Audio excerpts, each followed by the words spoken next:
अरे सुनो बहन, ये कैसी रोशनी है झोपड़ी से? यहाँ तारावती रहती है ना? चलो यहाँ से। सुना है काला जादू करती है। दोनों फौरन वहां से चली गईं। झोंपड़ी के अंदर क्या हो रहा था उन्होंने देखने की भी कोशिश नहीं की। पूरे गांव में तारावती को सब बहुत बुरी औरत मानते थे, उसे दुत्कारते रहते थे। अगली सुबह तारावती ने ईश देवता की पूजा की। तारावती गर्भवती। जिस श्राप की वजह से मुझे परलोक से निकाला गया था, उसका पश्चाताप करने का समय आ गया है। मैंने अपनी सारी शक्तियां अपने पेट में धारण कर ली हैं।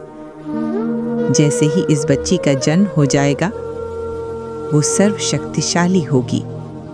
मेरी बच्ची जैसे ही 18 साल की होगी, मेरी सारी शक्तियां मेरी बच्ची को विरासत में मिल जाएंगी।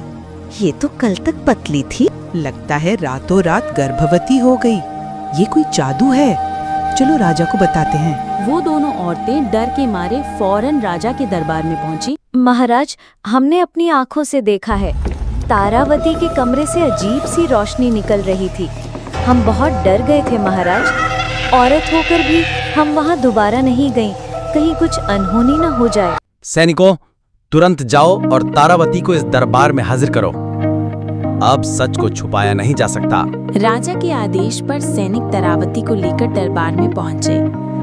हर निगाह अब उसी पर टिक गई थी। राजा साहब, आखिर मैंने ऐसा क्या कर दिया जो आपके मंत्री मुझे यहाँ खींच लाए? मैं तो बस सच्चाई का साथ दे रही थी। दरबार में सनसनी फैल चुकी थी। सभी दरबारी और प्रजा हैरान थे। किसी ने ऐसा चमत्कार पहले नहीं देखा था और अब राजा स्वयं निर्णय सुनाने वाले थे। लोगों का कहना है कि तुम काला जादू करती हो। तुम एक ही दिन में गर्भवती कैसे हो गई? तुम्हारा तो विवाह भी नहीं हुआ। क्या ये कोई छल है या कोई पाप? राजा साहब, जैसा आप सोच रहे हैं ऐसा बिल्कुल भी नहीं है। ये सब झूठ है। मैं कोई काला जादू नहीं करती।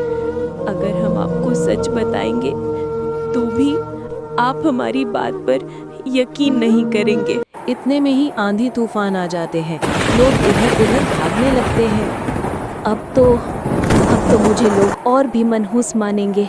हे भगवान, अब मेरा क्या होगा? इतने में ही एक बूढ़ा आदमी बोलता है, इस औरत को तो मरवा देना चाहिए। इसके कदम पड़ते ही घर घर में बर्बादी आ गई है। सब कुछ उजड़ गया इसकी मनहूस सूरत देखते ही। इस इंसुलेंस की हद होती है तिरावती। जाओ, इसे कटघरे में डाल दो। मैंने तो सिर्फ सच कहा था। क्या अब इस राज में सच बोलना भी गुनाह है?